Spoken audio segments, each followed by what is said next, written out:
morning.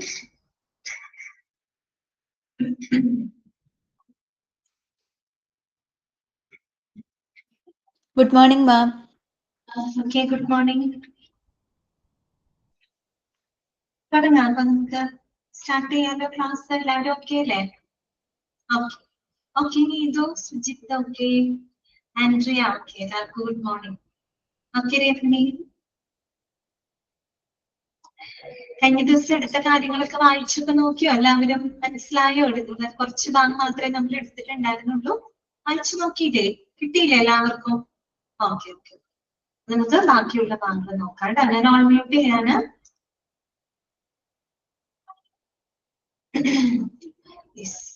കഴിഞ്ഞ ക്ലാസ്സിൽ നമ്മൾ പറഞ്ഞ കാര്യങ്ങളൊക്കെ എന്തായിരുന്നു?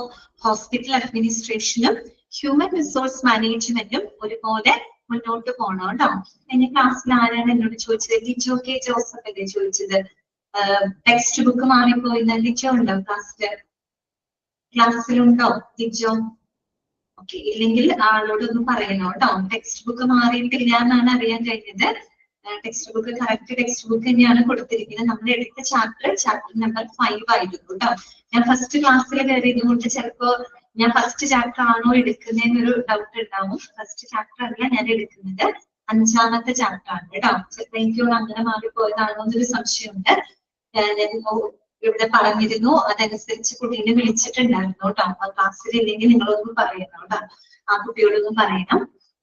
ഓക്കെ, അപ്പൊ നെക്സ്റ്റ് നമ്മൾ പറഞ്ഞത് human resource. Okay okay okay, അതെ, integrated for talent acquisition. Okay, അതുവരെയാണ് നമ്മൾ പറഞ്ഞു നിർത്തിയത് അല്ലെ. അതായത് റിക്രൂട്ട്മെന്റ് ഫേസസുകളാണ് അല്ലെ, 4 ഫേസുകളാണ് അല്ലെ. പ്രീ റിക്രൂട്ട്മെന്റ് ഫേസ് ഉണ്ട്, റിക്രൂട്ട്മെന്റ് ഫേസ് ഉണ്ട്, പോസ്റ്റ് റിക്രൂട്ട്മെന്റ്, പോസ്റ്റ് എക്സിറ്റ്. അതിനകത്ത് നമ്മൾ ഫസ്റ്റ് പറഞ്ഞത് പ്രീ റിക്രൂട്ട്മെന്റ് ഫേസ് ആണ്. പ്രീ റിക്രൂട്ട്മെന്റ് ഫേസിലെ കാര്യങ്ങളൊക്കെ മനസ്സിലായിട്ടുണ്ടാവും. Then request for talent acquisition, അതായത് നമ്മളൊരു വാക്കൻസി വരുമ്പോ ആ വാക്കൻസി ഫില്ല് ചെയ്യുന്നതിന് വേണ്ടിയിട്ട് നമ്മൾ എന്ത് ചെയ്യാണ്? HR മാനേജറിനോട് റിക്വസ്റ്റ് ചെയ്യാണ്. അതാണ് റിക്വസ്റ്റ് ഫോർ ടാലന്റ് അക്വിസിഷൻ. അപ്പൊ ആ ഒരു പ്രൊസീജിയർ നിങ്ങൾ മനസ്സിലാക്കിയിട്ടുണ്ടായിരിക്കും. ആ വാക്കൻസി വരുന്ന ഡിപ്പാർട്ട്മെന്റിന്റെ ആ ഒരു ഹെഡ്, റിപ്പോർട്ടിംഗ് ഓഫീസർ, അവര് ഓതറൈസ്ഡ് ആയിട്ട് വേണം നമ്മൾ HR മാനേജർക്ക് അത് അറിയിക്കാനായിട്ട് അല്ലെ. അതിനൊരു കൃത്യമായിട്ടുള്ള ഒരു ഫോർമാറ്റ് ഉണ്ട്. ആ ഫോർമാറ്റ് ആണ് ഇനി നമ്മൾ കാണാനായിട്ട് പോകുന്നത്. അത് ജസ്റ്റ് മനസ്സിലാക്കിയാൽ മതി കേട്ടോ. നമ്മുടെ HR മാനുവലിനകത്ത് ആ ഒരു ഇന്റന്റ് നമ്മൾ കൊടുക്കുന്നതിന് ഒരു കൃത്യമായിട്ടുള്ള ഒരു ഫോർമാറ്റ് ഉണ്ട്. ആ ഫോർമാറ്റ് നിങ്ങൾക്ക് മനസ്സിലാക്കാൻ വേണ്ടിയിട്ട് അതിന്റെ ഒരു മോഡല് നിങ്ങൾക്ക് അവിടെ തന്നിട്ടുണ്ട്. ഓക്കെ, ആ മോഡല് നമുക്കൊന്ന് പരിചയപ്പെടാം. Intent for talent acquisition. ഇതിന് ക്വസ്റ്റ്യനോ അങ്ങനെയൊന്നും വരില്ല. നമ്മൾ എങ്ങനെയാണ് ഇന്റന്റ് കൊടുക്കുന്നത്? നമ്മൾ പറഞ്ഞ ഒരു ഓറൽ രീതിയിലല്ല, നമ്മളൊരു റിട്ടേൺ ഫോർമാറ്റിലാണ്, ഒരു രേഖാമൂലമാണ് നമ്മളൊരു ഇന്റന്റ് കൊടുക്കുന്നത് അല്ലെ. അത് മാർക്ക് കൊടുക്കുന്നത് HR മാനേജർക്ക് കൊടുക്കുന്നത്. അപ്പൊ അതിന് അതിൻ്റെതായൊരു ഡെഫിനിറ്റ് ആയിട്ടുള്ള ഒരു ഫോർമാറ്റ് ഉണ്ട്. അത് നമ്മുടെ HR മാനുവലിനകത്ത് കൃത്യമായിട്ട് പറയുന്നുണ്ട്. അപ്പൊ ആ ഒരു മോഡലാണ് അവിടെ കൊടുത്തിരിക്കുന്നത് കേട്ടോ. Intent for talent acquisition. അപ്പൊ നോക്കിയേ, ആദ്യം നോക്കിയേ, നെയിം ഓഫ് ദ ഇന്റന്റർ കണ്ടോ. ഇന്റന്ററിന്റെ പേര്, ഇന്റന്ററിന്റെ പേര് എന്ന് പറയുമ്പോൾ ഇന്റന്റ് ചെയ്യുന്നത് ഏത് ഡിപ്പാർട്ട്മെന്റ് ആണ്, ഏത് ഡിപ്പാർട്ട്മെന്റിലാണോ വേക്കൻസി വന്നിട്ടുള്ളത് അവരായിരിക്കും ഇന്റന്റ് കൊടുക്കുന്നുണ്ടാവാം അല്ലെ. അപ്പൊ അവരുടെ പേര്, ആ ഡിപ്പാർട്ട്മെന്റ് ആണെങ്കിൽ ഡിപ്പാർട്ട്മെന്റിന്റെ പേര്, ബ്ലഡ് ബാങ്ക് ആണെങ്കിൽ ബ്ലഡ് ബാങ്ക്, ലാബ് ആണെങ്കിൽ ലാബ്, ഇനി വല്ല ഹൗസ് കീപ്പിംഗ് ഡിപ്പാർട്ട്മെന്റ് ആണെങ്കിൽ അത്. അപ്പൊ ഏത് ഡിപ്പാർട്ട്മെന്റ് ആണ് എന്നുള്ളത് അവിടെ എന്ത് ചെയ്യണം? സ്പെസിഫൈ ചെയ്യാം കേട്ടോ. അതാണ് name of the intent. Then date of intent, intent കൊടുക്കുന്ന ദിവസം, റിക്വസ്റ്റ് നമ്മൾ കൊടുക്കുന്ന ഡേറ്റ്. മൂന്നാമത്തത് പർപ്പസ് ഓഫ് ഇന്റന്റ്, ഇന്റന്റിന്റെ പർപ്പസ് എന്താണ്? 3 ഓപ്ഷൻസ് ആണ്. എമർജൻസി ആണോ, നോർമൽ ആണോ, ഫ്യൂച്ചർ റിക്വയർമെന്റ് ആണോ എന്നുള്ളത് കറക്റ്റ് ആയിട്ട് അവിടെ ടിക്ക് ചെയ്യാനുള്ളതാണ് കേട്ടോ. എമർജൻസി, അതുപോലെ തന്നെ നോർമൽ, ഫ്യൂച്ചർ റിക്വയർമെന്റ്. ഓക്കെ, നമ്മൾ കഴിഞ്ഞ ദിവസത്തെ ക്ലാസ്സിൽ ഇവിടെ വരെ കംപ്ലീറ്റ് ചെയ്തിരുന്നു കേട്ടോ. Request for talent acquisition full paragraph വരെ നമ്മൾ പറഞ്ഞു നിർത്തിയിട്ടുണ്ടായിരുന്നു. ഓക്കെ, അവിടെ വരെ പറഞ്ഞു നിർത്തിയിട്ടുണ്ടായിരുന്നു. അതൊരു വായിച്ചു എന്ന് നമ്മൾ പറഞ്ഞു, അത്രയും ക്ലിയർ ആണല്ലോ. മോഡലാണ് കേട്ടോ പഠിക്കുന്നത്. അപ്പൊ എമർജൻസി, നോർമൽ, ഫ്യൂച്ചർ എമർജൻസി റിക്വയർമെന്റിന് വേണ്ടിയിട്ടാണോ നമ്മൾ ഇന്റന്റ് കൊടുക്കുന്നത്, അതോ ഒരു നോർമൽ വാക്കൻസി വന്നതിന്റെ ഭാഗമായിട്ടാണോ, അതോ ഇനി ഫ്യൂച്ചറിൽ വരാൻ പോകുന്ന ഒരു റിക്വയർമെന്റിനെ ബേസ് ചെയ്തിട്ടാണോ എന്നുള്ളത് കൃത്യമായിട്ട് നമ്മൾ എന്ത് ചെയ്യണം? അവിടെ സ്പെസിഫൈ ചെയ്തിരിക്കണം കേട്ടോ. ഓക്കെ, നാലാമത് ഡയറക്ഷൻസ് ഫ്രം അതിനകത്ത് പറയുന്നത് എന്താണ് ആൻസർ പറയുന്നത്? ഒഫീഷ്യൽ ഫോർമാലിറ്റി വരെ പറഞ്ഞു അല്ലെ? ഓക്കെ അവിടെ വരെ പറഞ്ഞിരുന്നു അല്ലെ? ഓക്കെ ഞാൻ മറന്നുപോയി, അതുകൊണ്ടാണ് കേട്ടോ. ഓക്കെ, ഇത്രയും ഭാഗങ്ങൾ ക്ലിയർ ആണല്ലോ? അപ്രൂവല്, അതുപോലെ തന്നെ യെസ് ഒഫീഷ്യൽ ഫോർമാലിറ്റി വരെ നമ്മൾ പറഞ്ഞു നിർത്തിയിട്ടുണ്ട്. ദെൻ നമുക്ക് നെക്സ്റ്റ് പറയാനുള്ളത് ഹൗ ടു അക്വയർ എംപ്ലോയീസ്. എങ്ങനെയാണ് ഒരു സ്ഥാപനത്തിലോട്ട് നമുക്ക് എംപ്ലോയീസിനെ അക്വയർ ചെയ്യാനായിട്ട് സാധിക്കും? എങ്ങനെയായിരിക്കും? ഇങ്ങനെയൊക്കെ മാർഗങ്ങളുണ്ട് എന്നാണ് അവിടെ പറഞ്ഞിരിക്കുന്നത്. നിങ്ങൾ പോയിന്റുകൾ പഠിച്ചു വെക്കാം കേട്ടോ. 8 പോയിന്റുകളാണ് അവിടെ കൊടുത്തിരിക്കുന്നത്. First one, existing data bank. Second one, personal reference of management or staff. അതായത് നമ്മൾക്ക് ഇപ്പോൾ ഒരു സ്ഥാപനത്തിലോട്ട് എങ്ങനെയൊക്കെ നമുക്ക് എംപ്ലോയീസിനെ അക്വയർ ചെയ്യാം എന്നാണ് പറയുന്നത്. അതിനുള്ള പോസിബിലിറ്റി, എന്തൊക്കെ മാർഗങ്ങൾ, എന്തൊക്കെ സോഴ്സുകളിലൂടെ നമുക്ക് ഒരു സ്ഥാപനത്തിലൂടെ എംപ്ലോയീസിനെ നമുക്ക് അക്വയർ ചെയ്യാനായിട്ട് സാധിക്കും. ഒന്നാമത്തെ പോയിന്റ് എക്സിസ്റ്റിംഗ് ഡാറ്റ ബാങ്ക് എന്താണെന്ന് നമുക്ക് പറയാം കേട്ടോ. ഓക്കെ, രണ്ടാമത്തത് personal reference of management or staff. അതായത് ഈ മാനേജ്മെന്റ് അല്ലെങ്കിൽ ആ ഓർഗനൈസേഷനിലെ മറ്റ് സ്റ്റാഫുകൾ ചിലപ്പോൾ റെക്കമെൻഡ് ചെയ്തിട്ടൊക്കെ അല്ലെ, റെഫറൻസ് ഒക്കെ കൊടുത്തിട്ട് അങ്ങനെ നമുക്ക് ആളുകളെ ലഭിക്കാം. Notice board for public and patients. ഒരു ഹോസ്പിറ്റൽ ആണെങ്കിൽ ഹോസ്പിറ്റലിലേക്ക് ധാരാളം ആളുകൾ ഡെയിലി വന്നു പോകുന്നുണ്ട് അല്ലെ? പേഷ്യൻസ് ഉണ്ട്, അല്ലാതെയുള്ള വിസിറ്റേഴ്സും, ഒരുപാട് ആളുകൾ ഡെയിലി ഹോസ്പിറ്റലിൽ വന്നു പോകുന്നുണ്ട്. അപ്പോ നമുക്കറിയാം അവിടെ ഒരു നോട്ടീസ് ബോർഡ് ഉണ്ടാവും. ആ നോട്ടീസ് ബോർഡ് മുഖേന നമുക്ക് ആളുകളെ ലഭിക്കുമെന്നാണ് പറയുന്നത്. Notice board for public and patients. Then through professional consultants വഴിയായിട്ട് walking candidates, social media network, online job sites, advertisement. ഇത്രയും മാർഗങ്ങളിലൂടെ നമുക്ക് എന്ത് ചെയ്യാൻ പറ്റും? എംപ്ലോയീസിനെ അക്വയർ ചെയ്യാനായിട്ട് സാധിക്കും. ഓക്കെ, ഒന്നുകൂടെ ജസ്റ്റ് വായിക്കാം. Existing data bank, personal reference of management of staff, notice board for public and patients, through professional consultants, walking candidates, social media network, online job sites and advertisement. ഈ പോയിന്റുകൾ നിങ്ങൾ ഓർത്ത് വെക്കുന്നോട് ചോദിക്കാം കേട്ടോ. ഇനി ഓരോന്ന് എന്താണെന്നുള്ളത് നമുക്ക് നോക്കാം. First one, existing data bank. നിലവിലുള്ള ഡാറ്റ ബാങ്കിൽ നിന്നും നമുക്ക് എന്ത് കിട്ടും? എംപ്ലോയീസിനെ അക്വയർ ചെയ്യാനായിട്ട് പറ്റും. എന്താണ് അവിടെ ഉദ്ദേശിക്കുന്ന കാര്യം ഇത്രയേ ഉള്ളൂ. ഇപ്പൊ നമ്മൾ എന്തെങ്കിലും ഒരു പ്രൊഫഷണൽ കോഴ്സ് ഒക്കെ നമ്മൾ പാസ്സാക്കിയിരിക്കുന്നത്, നമുക്ക് സർട്ടിഫൈഡ് ആണ്. അപ്പൊ നമ്മൾ എന്ത് ചെയ്യും? നമ്മുടെ അടുത്തും മറ്റുള്ള നമുക്ക് പരിചയമുള്ള സ്ഥാപനങ്ങളിലേക്കൊക്കെ നമ്മൾ എന്ത് ചെയ്യാറുണ്ട്? CV അയച്ചു കൊടുക്കാറുണ്ട്. അത് പ്രത്യേകിച്ച് അവര് അഡ്വർടൈസ്മെന്റ് ഇട്ടിട്ടോ അല്ലെങ്കിൽ വാക്കൻസി ഉണ്ടെന്ന് അറിഞ്ഞിട്ടോ ഒന്നും ആയിരിക്കില്ല. നമുക്ക് ക്വാളിഫിക്കേഷൻ ഉണ്ട്, നമുക്ക് ഒരു സർട്ടിഫിക്കേഷൻ ഉണ്ട്. അപ്പൊ അതിന് ജോലി സാധ്യതയുള്ള സ്ഥാപനങ്ങളില് നമ്മൾ എന്ത് ചെയ്യാറുണ്ട്? CV അയക്കാറുണ്ട്. ചിലപ്പോൾ നമ്മൾ മെയിൽ ത്രൂ അയക്കാറുണ്ട്, പോസ്റ്റൽ ആയിട്ട് അയക്കാറുണ്ട്. ചില ആളുകൾ നേരിട്ട് പോയി കൊടുക്കാറുണ്ട്. സത്യത്തിൽ അവിടെ വാക്കൻസി ഉണ്ടോ ഇല്ലയോ എന്നുള്ളതും നമുക്ക് അറിയില്ല. അവരങ്ങനെ പ്രത്യേകിച്ച് അഡ്വർടൈസ്മെന്റോ കാര്യങ്ങളൊന്നും കൊടുത്തിട്ടുണ്ടാവില്ല. പക്ഷെ നമ്മൾ എന്ത് ചെയ്യും? നമ്മുടെ CV കൊണ്ട് കൊടുക്കും. കാര്യം എന്തെങ്കിലും വാക്കൻസികൾ വരികയാണെങ്കിൽ നമ്മളെ കൺസിഡർ ചെയ്യാൻ വേണ്ടിയിട്ട് നമ്മൾ കൊടുക്കാറുണ്ട്. അപ്പൊ അങ്ങനെ ലഭിക്കുന്ന CV-കൾ എന്ത് ചെയ്യുന്നറിയാമോ? അവരത് സൂക്ഷിച്ചു വെക്കും. അതാണ് അവരുടെ എക്സിസ്റ്റിംഗ് ഡാറ്റ ബാങ്ക് എന്ന് പറയുന്നത്. ഇപ്പൊ നമ്മളൊരു B.Ed കോഴ്സ് തന്നെ ചെയ്തു എന്ന് വിചാരിക്കും. ഒരു ടീച്ചിങ് പ്രൊഫഷണൽ കോഴ്സ് ആണല്ലോ B.Ed കോഴ്സ് കഴിഞ്ഞ് കഴിഞ്ഞാൽ സ്വാഭാവികമായിട്ടും നമ്മൾ തൊട്ടടുത്തൊക്കെ ഉള്ള സ്കൂളുകളിലും ഇൻസ്റ്റിറ്റ്യൂഷനിലൊക്കെ നമ്മൾ കൊണ്ട് CV കൊണ്ട് കൊടുക്കും. അതിപ്പോ ടീച്ചിങ്ങിന്റെ മാത്രമല്ല, പലരും ചെയ്യുന്ന ഒരു കാര്യം. നേരിട്ട് പോയി കൊടുക്കുന്നവരുണ്ട്, ചിലർ മെയിൽ അയച്ചു കൊടുക്കും, ചിലർ പോസ്റ്റൽ ആയിട്ട് അയച്ചു കൊടുക്കും. ഇതിന് വേണ്ടിയിട്ടാണ് എന്തെങ്കിലും വാക്കൻസികൾ വരികയാണെങ്കിൽ നമ്മളെ കൺസിഡർ ചെയ്യാൻ വേണ്ടിയിട്ടാണ് നമ്മൾ അയച്ചു കൊടുക്കുന്നത് അല്ലെ? അപ്പോ ഇങ്ങനെ കാൻഡിഡേറ്റ്സിൽ നിന്ന് ലഭിക്കുന്ന CV-കള് എന്ത് ചെയ്യും? സ്ഥാപനം അവർ സൂക്ഷിച്ചു വെച്ചിരിക്കും. അവരുടെ എക്സിസ്റ്റിംഗ് ഡാറ്റ, അതാണ് എക്സിസ്റ്റിംഗ് ഡാറ്റ ബാങ്ക് എന്ന് ഉദ്ദേശിക്കുന്നത്. അങ്ങനെ ലഭിക്കുന്ന CV-കളിൽ നിന്ന് എന്തോരം കാൻഡിഡേറ്റ്സിനെ നമുക്ക് എടുക്കാനായിട്ട് സാധിക്കും. എന്തെങ്കിലുമൊക്കെ ഒരു വാക്കൻസി വന്നാല് നമുക്ക് ഇഷ്ടംപോലെ പോസിബിലിറ്റി ഉണ്ട്. ആ CV-കളിൽ നിന്നൊക്കെ നല്ലൊരു കാൻഡിഡേറ്റിനെ നമുക്ക് കണ്ടെത്താനായിട്ട് എളുപ്പമായിരിക്കും. ശരിയല്ലേ? അതാണ് അവിടെ പറഞ്ഞ കാര്യം. അത്രയേ ഉള്ളൂ കേട്ടോ. എക്സിസ്റ്റിംഗ് ഡാറ്റ ബാങ്ക്, അതായത് soft and hard files maintain. Soft files ആയിട്ടും ഹാർഡ് ഫയൽസ്. സോഫ്റ്റ് ഫയൽസ് എന്ന് പറഞ്ഞാൽ എന്താണ്? ഡിജിറ്റൽ കോപ്പീസ് ആണ്. ഡിജിറ്റൽ കോപ്പീസ് ഓഫ് ഡോക്യുമെന്റ് ആണ്. That is stored electronically on computer. അതായത് നമ്മൾ മെയിൽ വഴിയൊക്കെ അയച്ചു കൊടുക്കുകയാണെങ്കിൽ സ്വാഭാവികമായിട്ട് അവരുടെ മെയിൽ ID-യിൽ അത് കിടക്കുന്നുണ്ടാവും. അത് സോഫ്റ്റ് കോപ്പീസ് ആയിട്ടാണ് കിടക്കുന്നത്. പറയുന്നത് അല്ലെ. ഡിജിറ്റൽ അല്ലെ, ഡിജിറ്റൽ കോപ്പീസ് ഓഫ് എന്താണ് ഡോക്യുമെന്റ് ആണ് that is stored electronically on computer അല്ലെ. കമ്പ്യൂട്ടറിൽ അവരത് സ്റ്റോർ ചെയ്ത് വെക്കുന്നതാണ് സോഫ്റ്റ് കോപ്പി എന്ന് പറയുന്നത്. ഹാർഡ് ഫയൽസ് എന്ന് പറയുന്നത് എന്താണ്? പേപ്പർ ഫയൽസ് ആണ് കേട്ടോ. ഫിസിക്കൽ കോപ്പീസ് ആണ് അല്ലെ. ഫിസിക്കൽ കോപ്പീസ് ഓഫ് ഡോക്യുമെന്റ് ആണ് that is stored in paper files. നമ്മളിപ്പോ പോസ്റ്റൽ ആയിട്ട് അയച്ചു കൊടുക്കാന്ന് വിചാരിക്കും, അത് ഫിസിക്കൽ കോപ്പിയാണ്. അത് ഹാർഡ് ഫയൽ ആയിട്ട് അവരവിടെ സൂക്ഷിച്ചു വെക്കും. ഓക്കെ, അപ്പൊ അതാണ് രണ്ട് രീതിയിലും സൂക്ഷിക്കാം. സോഫ്റ്റ് ആൻഡ് ഹാർഡ് ഫയൽസും അവിടെ മെയിൻറ്റെയിൻ ചെയ്യുന്നുണ്ട്. അപ്പോ the HR department might be receiving numerous applications by post, mail or directly even when vacancies are not either notified or advertised. നേരത്തെ പറഞ്ഞില്ലേ, ചിലപ്പോ വേക്കൻസികളൊന്നും അഡ്വർടൈസ്മെന്റ് കൊടുത്തിട്ടുണ്ടാവില്ല, നോട്ടിഫൈ ചെയ്തിട്ടൊന്നും ഉണ്ടാവില്ല.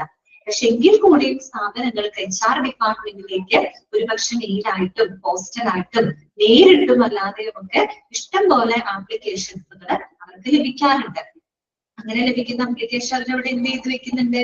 സൂക്ഷിച്ചു വെക്കുന്നുണ്ട്. ഓക്കെ, അപ്പൊ such applications are stored, scrutinized and kept in a physical file or in a computer database. അതാണ് നമ്മൾ പറഞ്ഞ സോഫ്റ്റ് ഫയൽസ് ആയിട്ടും ഹാർഡ് ഫയൽസ് ആയിട്ട് അവിടെ മെയിൻറ്റെയിൻ ചെയ്യുന്നുണ്ട് അല്ലെ. അങ്ങനെ ലഭിക്കുന്ന എല്ലാ ആപ്ലിക്കേഷൻസ് അവർ സ്റ്റോർ ചെയ്ത് അത് സൂക്ഷ്മ പരിശോധനയ്ക്ക് വിധേയമാക്കിയിട്ട് ഒന്നെങ്കിൽ പേപ്പർ ഫയൽസ് ആയിട്ട് ഫിസിക്കൽ കോപ്പീസ് ആയിട്ടോ അല്ലെങ്കിൽ കമ്പ്യൂട്ടറിൽ ഡിജിറ്റൽ ഫയൽസ് ഒക്കെ ആയിട്ട് അവരത് സ്റ്റോർ ചെയ്ത് വെക്കുന്നുണ്ട്. എന്താണ് അതിന്റെ പുറകിലെ ഇന്റൻഷൻ, പർപ്പസ് എന്താണ്?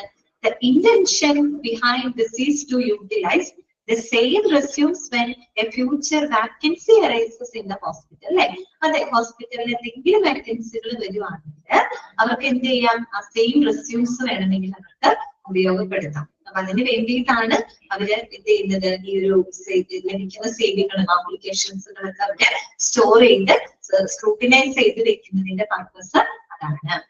അത് മാത്രമല്ല, the CVs received will be categorized as per designation. Okay, ഇങ്ങനെ ലഭിക്കുന്ന സിവികൾ ഉണ്ടല്ലോ, റെസ്യൂംസുകള്, ഇവരെന്ത് ചെയ്യും? ഓരോ ഡെസിഗ്നേഷൻ അനുസരിച്ച് കാറ്റഗറൈസ് ചെയ്ത് വെക്കും. അതായത് ഓരോ ജോബ് ടൈപ്പ് നമുക്ക് ലഭിക്കുന്ന ആപ്ലിക്കേഷൻ എന്ന് പറയുമ്പോൾ പല പല കാൻഡിഡേറ്റ്സിന് പല പല ക്വാളിഫിക്കേഷൻ പല പല എക്സ്പീരിയൻസ് ഒക്കെ ഉള്ള ഒരുപാട് റെസ്യൂംസുകളാണ് നമ്മുടെ കയ്യിൽ കിട്ടുന്നത്. അപ്പൊ ഇവരെന്ത് ചെയ്യും? നമ്മുടെ HR ഡിപ്പാർട്ട്മെന്റിന്റെ ഓരോ ഡെസിഗ്നേഷനും, ഒരു മാനേജറിന്റെ പോസ്റ്റ് അല്ലെങ്കിൽ ഒരു ക്ലറിക്കലിന്റെ പോസ്റ്റ് അല്ലെങ്കിൽ ഒരു പബ്ലിക് റിലേഷൻ ഓഫീസറുടെ പോസ്റ്റ്, ഓരോ ഡെസിഗ്നേഷനും അനുയോജ്യമായിട്ടുള്ള സിവികൾ ഏതൊക്കെയാണോ അത് അവർ പ്രത്യേകം കാറ്റഗറൈസ് ചെയ്ത് വെക്കും. അപ്പൊ അങ്ങനെ വരുമ്പോൾ എടുക്കാൻ സൗകര്യമാണ്. എല്ലാം ഇങ്ങനെ ഷഫിൾ ചെയ്ത് കിടക്കുമ്പോൾ നമുക്ക് ബുദ്ധിമുട്ടാണ്. നമ്മൾ ഓരോ ഡെസിഗ്നേഷനും പറ്റുന്ന യോഗ്യത എന്താണോ അതിന് അനുയോജ്യമായിട്ടുള്ള യോഗ്യതകളുള്ള സിവികൾ പ്രത്യേകം അവർ എന്ത് ചെയ്ത് വെക്കുന്നുണ്ട്? കാറ്റഗറൈസ് ചെയ്ത് വെക്കുന്നുണ്ട്. Such CVs are rearranged and shortlisted as per the existing requirement. അങ്ങനെ സിവികൾ എന്ത് ചെയ്യും? നമ്മുടെ നിലവിലുള്ള റിക്വയർമെന്റ്സിനനുസരിച്ച് നമ്മൾ റീഅറേഞ്ച് ചെയ്ത് ഷോർട്ട് ലിസ്റ്റ് ചെയ്ത് നമുക്ക് വെക്കാവുന്നതാണ്. അപ്പൊ അങ്ങനെയൊക്കെ ധാരാളം കാൻഡിഡേറ്റ്സിനെ എന്ത് നമുക്ക് ലഭിക്കാറുണ്ട്. ക്ലിയർ ആയോ പറഞ്ഞത്? Existing data bank. Okay, clear ആണോ? ഓക്കെ, ക്ലിയർ ആണ്. മനസ്സിലാവുന്നുണ്ടല്ലോ അല്ലെ? ആർക്കെങ്കിലും എന്തെങ്കിലും ക്ലാരിറ്റി കുറവുണ്ടെങ്കിൽ പറയണം കേട്ടോ. ലിജോ വന്നല്ലോ. ലിജോനെ വിളിച്ചിരുന്നില്ലേ ഓഫീസിൽ നിന്ന്? ലിജോനെ ഓഫീസിൽ നിന്ന് വിളിച്ചിരുന്നില്ലേ? ടെക്സ്റ്റ് ബുക്ക് മാറിയിട്ടില്ലല്ലോ എന്നാണ് അറിയാൻ കഴിഞ്ഞത്. നമ്മൾ എടുക്കുന്നത് 5th ചാപ്റ്റർ ആണ് കേട്ടോ. ഓക്കെ, ലിജോ ഫസ്റ്റ് ചാപ്റ്റർ ആണെന്ന് കരുതിയിട്ട് എനിക്ക് തോന്നുന്നു നോക്കിയിട്ടുണ്ടാവും. ഞാൻ ഫസ്റ്റ് ക്ലാസ് ആയിരുന്നു, ഫസ്റ്റ് ചാപ്റ്റർ ആണ് എടുക്കുന്നതിനുള്ളൊരു കൺഫ്യൂഷൻ വന്നിട്ടുണ്ടാവും. ഞാൻ എടുക്കുന്നത് 5th ചാപ്റ്റർ ആയിരുന്നു കേട്ടോ. കാരണം ലിജോ കുറച്ച് കഴിഞ്ഞപ്പോഴായിരിക്കും ക്ലാസ്സിൽ ജോയിൻ ചെയ്തിട്ടുണ്ടാവാം അല്ലെ? ഓക്കെ, തോന്നി.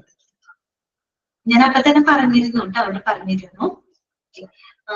ഇനി അടുത്തെന്താണ്? അപ്പൊ ആദ്യത്തെ പോയിന്റ് മനസ്സിലായല്ലോ, എക്സിസ്റ്റിംഗ് ഡാറ്റ ബാങ്ക് കേട്ടോ. നെക്സ്റ്റ് കേട്ടോ, രണ്ടാമത്തെ personal reference of management of staff അല്ലെ. അതായത് നമ്മുടെ മാനേജ്മെന്റ് അല്ലെങ്കിൽ അവിടെ വർക്ക് ചെയ്യുന്ന സ്റ്റാഫുകളുടെ റെഫറൻസ് മുഖേന അങ്ങനെയും നമുക്ക് കാൻഡിഡേറ്റ്സിനെ ലഭിക്കും. അപ്പൊ നമ്മള് അങ്ങനെയൊക്കെ ചെയ്യാറുണ്ടല്ലോ. ഇപ്പൊ നമ്മള് വലിയ സ്ഥാപനത്തിലൊക്കെ ജോലി ചെയ്യുന്ന സമയത്ത് ചിലപ്പോ എന്തെങ്കിലും വാക്കൻസികളൊക്കെ വരികയാണെങ്കിൽ നമ്മുടെ പരിചയത്തിലൊക്കെ നമ്മുടെ ഫ്രണ്ട്സോ അല്ലെങ്കിൽ നമ്മുടെ റിലേറ്റീവ്സിനോ പറ്റിയ ക്വാളിഫിക്കേഷൻ ഉണ്ടെന്ന് ഉള്ളവരുണ്ടെങ്കിൽ നമ്മൾ ചിലപ്പോൾ അവരെ റെക്കമെൻഡ് ചെയ്യാറുണ്ട് അല്ലെ, റെഫർ ചെയ്യാറുണ്ട്. അത് തന്നെയാണ്, അങ്ങനെയും ധാരാളം കാൻഡിഡേറ്റ്സ് നമുക്ക് ലഭിക്കാം. അതാണ് അവിടെ പറയുന്നത് കേട്ടോ. Personal reference of management or staff. വായിക്കാതെ When vacancies arise in different departments of the hospital, the managers and employees are intimated through internal circulars and memos. Okay. നമ്മളൊരു ഹോസ്പിറ്റലിലെ ബേസ് ചെയ്താണ് പറയുന്നത്. സോ ഹോസ്പിറ്റലിലെ വിവിധ ഡിപ്പാർട്ട്മെന്റുകളിൽ എന്തെങ്കിലും വാക്കൻസികളൊക്കെ വരുന്ന സമയത്ത് അവിടുത്തെ ആദ്യം അറിയുന്നത് അവിടുത്തെ ആളുകളായിരിക്കും. അവിടെയുള്ള ആളുകളാണ് ഫസ്റ്റ് അറിയുക. ഓക്കെ, മാനേജ്മെന്റ്, മാനേജർമാർ, അവിടെ വർക്ക് ചെയ്യുന്ന എംപ്ലോയീസിനൊക്കെ അവരുടെ ഇന്റേണൽ ആയിട്ടുള്ള സർക്കുലർ മെമ്മോസ് വഴിയായിട്ട് അവർക്ക് അവരുടെ വാക്കൻസികൾ അറിയാനായിട്ട് സാധിക്കും.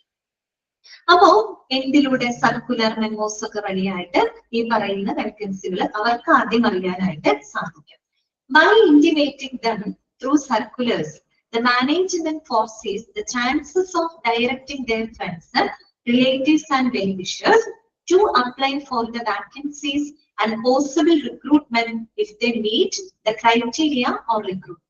അപ്പൊ നമ്മള് എന്തുകൊണ്ടാണ് സർക്കുലർ മെമ്മോസ് വഴി അവരെ അറിയിക്കാനുള്ള കാരണം? അവർക്ക് വേണമെങ്കിൽ അവിടെ സർക്കുലർ ഇറക്കേണ്ട കാര്യമില്ല. നേരിട്ട് മാനേജ്മെന്റിന് വേണമെങ്കിൽ എന്ത് ചെയ്യാം, നേരിട്ട് വേണമെങ്കിൽ ന്യൂസ് പേപ്പറോ അവർക്ക് വേണമെങ്കിൽ പരസ്യം ചെയ്യാം. പക്ഷെ അവരെന്ത് ചെയ്യുന്നുണ്ട്? സർക്കുലർ മെമ്മോസ് വഴിയായിട്ട് ആ സ്ഥാപനത്തിനുള്ളിൽ അതൊന്ന് ഇന്റിമേറ്റ് ചെയ്യുന്നുണ്ട്. എന്തിനു വേണ്ടിയിട്ടാണ് അവരത് ഇന്റിമേറ്റ് ചെയ്തതെന്നറിയോ? അതിലൂടെ മാനേജ്മെന്റ് ഉദ്ദേശിക്കുന്നത് എന്താണെന്ന് വെച്ചാൽ അവിടെ വർക്ക് ചെയ്ത ആളുകൾക്ക് അവരുടെ ഫ്രണ്ട്സിനോ അല്ലെങ്കിൽ അവരുടെ റിലേറ്റീവ്സിനോ അല്ലെങ്കിൽ അവരുടെ വെൽവിഷേഴ്സിനോ നിശ്ചിതമായിട്ടുള്ള ആ ഒരു ക്രൈറ്റീരിയ, അതായത് ക്വാളിഫിക്കേഷൻ ക്രൈറ്റീരിയ മീറ്റ് ചെയ്യുന്ന അല്ലെങ്കിൽ റിക്രൂട്ട്മെന്റ് ക്രൈറ്റീരിയ മീറ്റ് ചെയ്യുന്ന അവരുടെ ഫ്രണ്ട്സിനോ അല്ലെങ്കിൽ റിലേറ്റീവ്സിനോ മറ്റ് വെൽവിഷേഴ്സിനോ വേണമെങ്കിൽ റെഫർ ചെയ്യാം, അല്ലെ? അവരെ റെക്കമെൻഡ് ചെയ്യാനുള്ള ആ ഒരു ചാൻസിനാണ് മാനേജ്മെന്റ് എന്ത് ചെയ്യുന്നത്? ഇങ്ങനെയുള്ള ഇന്റേണൽ സർക്കുലർ മെമ്മോസ് വഴിയായിട്ട് വാക്കൻസികൾ ആദ്യം അവരെ അറിയിക്കുന്നത്. അവർക്ക് വേണമെങ്കിൽ റെഫർ ചെയ്യാം, റെക്കമെൻഡ് ചെയ്യണമെങ്കിൽ ചെയ്തോട്ടെ എന്നുള്ള ഒരു ചാൻസ് കൊടുക്കുന്നതാണ് കേട്ടോ. ഓക്കെ, അപ്പൊ എന്താണ്? The staff can either direct them to apply directly or recommend them to the HR manager, since the chances genuinely of such aspirants will be on the higher side. അപ്പൊ അങ്ങനെ വരുമ്പോ അവിടെ work ചെയ്യുന്ന സ്റ്റാഫുകൾക്ക് ഒന്നുകിൽ അവരുടെ ഫ്രണ്ട്സിനോടോ റിലേറ്റീവ്സിനോടോ നേരിട്ട് വേണമെങ്കിൽ അപ്ലൈ ചെയ്യാൻ അവരെ അറിയിക്കാം.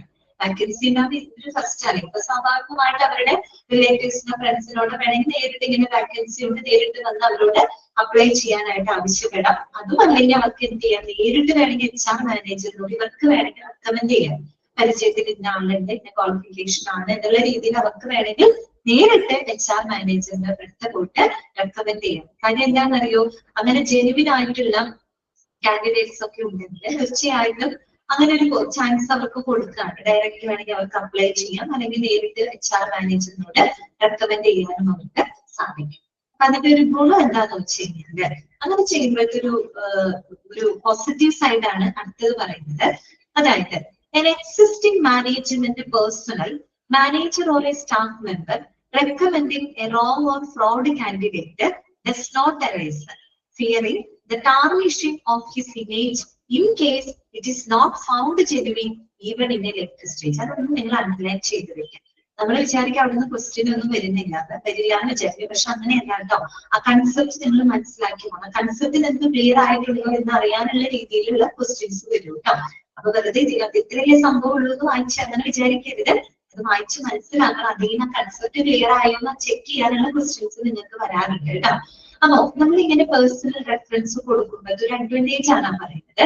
നമ്മൾ നിലവിലുള്ള മാനേജ്മെന്റ്, അവിടെ വർക്ക് ചെയ്യുന്ന സ്റ്റാഫുകള് അല്ലെങ്കിൽ മറ്റേതെങ്കിലും മാനേജർമാരൊക്കെ ഒരു ഫ്രോഡ് ആയിട്ടുള്ള ഒരു വ്യക്തിയെയാണ് റെക്കമെൻഡ് ചെയ്യുന്നത് ഇരിക്കട്ടെ, തീർച്ചയായിട്ടും അത് ആരുടെ ഇമേജിനെ ബാധിക്കും? റെക്കമെൻഡ് ചെയ്യുന്ന ആളുകളുടെ ഇമേജിനെ ബാധിക്കും. ഞാൻ ഒരാളെ റെക്കമെൻഡ് ചെയ്യാണ്, ഒരു വേക്കൻസി വന്ന് ഞാൻ അവിടെ ജോലി ചെയ്യുന്നുണ്ട്, ഞാൻ ഒരാളെ എന്റെ പരിചയത്തിലുള്ള ഒരാളെ റെക്കമെൻഡ് ചെയ്യണം. ഓക്കെ, പക്ഷെ റെക്കമെൻഡ് ചെയ്തു, അയാളെ ജോലിക്ക് എടുത്തു, പക്ഷെ അയാൾ ഒരു ഫ്രോഡ് ആയിട്ടുള്ള ഒരു വ്യക്തിയാണ്. എനിക്ക് ആദ്യം അറിയില്ലായിരുന്നു, പക്ഷെ അത് ഫ്രോഡ് ആയിട്ടുള്ള ഒരു വ്യക്തിയാണ്. ഒരിക്കലും നമ്മുടെ ഓർഗനൈസേഷന് സ്യൂട്ടഡ് ആയിട്ടുള്ള ഒരു ആളല്ല. സ്വാഭാവികമായിട്ടും എന്റെ ഇമേജിനെയാണ് അത് ബാധിക്കുക. കാര്യം ഞാൻ റെക്കമെൻഡ് ചെയ്തൊരു വ്യക്തിയാണ്, അയാളൊരു ഫ്രോഡ് ആയിട്ടുള്ള ഒരു വ്യക്തി ആയതുകൊണ്ട് തന്നെ എന്റെ ഇമേജിനെ ആയിരിക്കും അത് എന്താണ് ബുദ്ധിമുട്ട് ആക്കുക, അല്ലെ? അപ്പൊ ആ ഒരു ഭയം ഉള്ളത് കൊണ്ട് തന്നെ ഈ പറയുന്ന മാനേജ്മെന്റ് പേഴ്സണൽസ് ആയിക്കോട്ടെ, മാനേജേഴ്സ് ആയിക്കോട്ടെ, സ്റ്റാഫ് മെമ്പേഴ്സ് ആയിക്കോട്ടെ, അവര് പരമാവധി അതെല്ലാം തന്നെ ശ്രദ്ധിച്ച് ഏറ്റവും ഐഡിയൽ ആയിട്ടുള്ള ഒരു വ്യക്തിനെ എനിക്ക് അവർ റെക്കമെൻഡ് ചെയ്യാം. കാര്യം എന്താണ്? അവർക്ക് ഭയം ഉണ്ടായിരിക്കും. കാരണം തെറ്റായ ഒരാളെ റെക്കമെൻഡ് ചെയ്താൽ സ്വാഭാവികമായിട്ടും അത് അവരുടെ ഇമേജിനെ എന്ത് ചെയ്യുന്നു, ഡാമേജ് ചെയ്യുന്നു. ദാറ്റ് മീൻസ് എന്ത് ചെയ്യുന്നു, ഡാമേജ് ചെയ്യാൻ ചാൻസ് ഉണ്ട്. സോ ആ ഒരു ബോധ്യത്തോട് കൂടിയിട്ടായിരിക്കും അവര് എന്ത് ചെയ്യുന്നുണ്ടാവുക, ആളുകളെ റെക്കമെൻഡ് ചെയ്യുന്നുണ്ടാവുക. അപ്പൊ അതുകൊണ്ട് ഏറ്റവും ഐഡിയൽ ആയിട്ടുള്ള ആളുകളെ കിട്ടാനാണ് അവരുടെ ചാൻസ്. സോ അതൊരു അഡ്വാൻറ്റേജ് ആയിട്ട് അവിടെ അറിയാവുന്നതാണ്. മനസ്സിലായതോ? അടുത്തതാണ് കേട്ടോ. Existing management personnel, manager or staff member recommending a wrong or fraud candidate, that it does not arise because എന്താണ്, fearing the tarnishing of his image in case it is not found genuine even in a later stage. So that അത്രയും ശ്രദ്ധിച്ചിട്ടായിരിക്കും അത് recommend ചെയ്യുന്നുണ്ടാവുക എന്നുള്ളത് ഓർക്കുക. പിന്നെ വേറൊരു കാര്യം എന്താണെന്ന് വെച്ചാൽ എത്ര പേഴ്സണൽ റെഫറൻസും റെക്കമെൻഡേഷനും ഉണ്ടെങ്കിലും പേഴ്സണൽ ആയിട്ടുള്ള യാതൊരു സ്വാധീനങ്ങൾക്കും വിധേയമായിട്ടായിരിക്കില്ല നമ്മളൊരു കാൻഡിഡേറ്റിനെ എന്ത് ചെയ്യുന്നത്, റിക്രൂട്ട് ചെയ്യുന്നത് കേട്ടോ. അയാൾ റെക്കമെൻഡ് ചെയ്തു എന്നുള്ള കാരണം കൊണ്ടല്ല, അയാൾ ഈ പറയുന്ന പോലെ യോഗ്യതകൾ ഉണ്ടാവണം, റിക്വയർമെന്റ് സാറ്റിസ്ഫൈ ചെയ്യുന്ന വ്യക്തിയാണെങ്കിൽ മാത്രമാണ് അവരെ എന്ത് ചെയ്യുള്ളൂ, റിക്രൂട്ട് ചെയ്യുള്ളൂ കേട്ടോ. ഓക്കെ, ക്ലിയർ ആയോ പറഞ്ഞത്? Personal reference of management staff okay ആണോ? ആ രീതിയിൽ നമുക്ക് എന്ത് ലഭിക്കാം, കാൻഡിഡേറ്റ്സിനെ ലഭിക്കാം. Okay,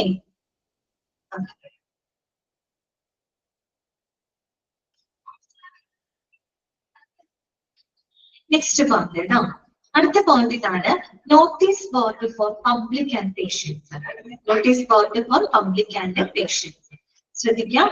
We can also follow a practice of notifying the vacancies to the public by displaying its details in the public notice board in the front office of the hospital. അതെ, hospital front ഓഫീസില് നമുക്ക് notice ബോർഡില് എന്തെങ്കിലും വാക്കൻസികൾ ഉണ്ടെങ്കിൽ അത് നമുക്ക് എന്ത് ചെയ്യാം, notice ബോർഡിൽ ഡിസ്പ്ലേ ചെയ്യാം. ആ രീതിയിൽ നമുക്ക് വാക്കൻസികളെ പബ്ലിക്കിലോട്ട് നോട്ടിഫൈ ചെയ്യാനായിട്ട് സാധിക്കും. ബിക്കോസ് എന്താണ്, ഒരുപാട് ആളുകൾ ഡെയിലി ഇവിടെ വരുന്നുണ്ട്, ഹോസ്പിറ്റലിൽ വരുന്നുണ്ട് അല്ലെ.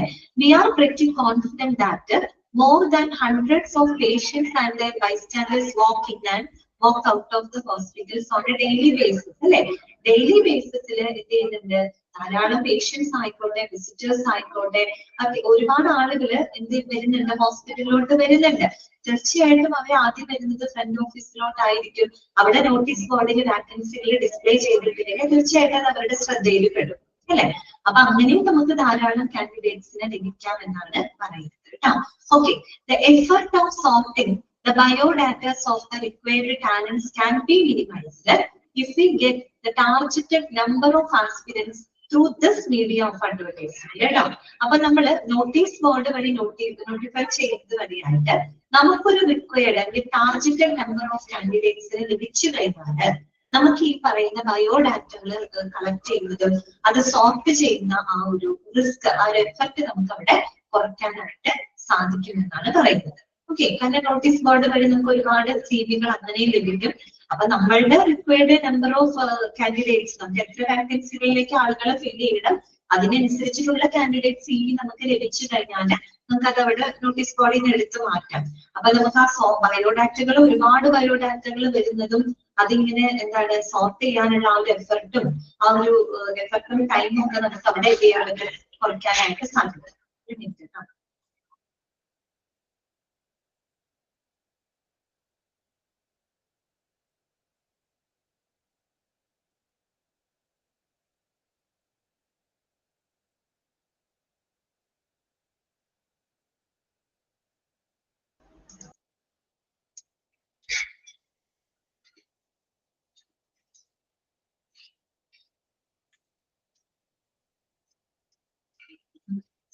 ഓക്കെ, അതാണ് അവിടെ പറയുന്നത് കേട്ടോ. അപ്പൊ ഒരു റിക്വയർഡ് ടാർജറ്റഡ് നമ്പർ ഓഫ് കാൻഡിഡേറ്റ്സിന് ലഭിച്ചു കഴിഞ്ഞാൽ നമുക്ക് ആ സിവികൾ മുഴുവൻ കളക്ട് ചെയ്യുന്നതും സോർട്ട് ചെയ്യുന്നതിനൊക്കെ നമുക്ക് അവിടെ കുറയ്ക്കാനായിട്ട് സാധിക്കും. അതാണ് മൂന്നാമത്തെ പോയിന്റ്. അങ്ങനെ നമുക്ക് കാൻഡിഡേറ്റ്സിനെ ലഭിക്കാമെന്നാണ് പറയുന്നത് കേട്ടോ. നാലാമത്തെ എന്താണ്, through CCTV installed in all floors.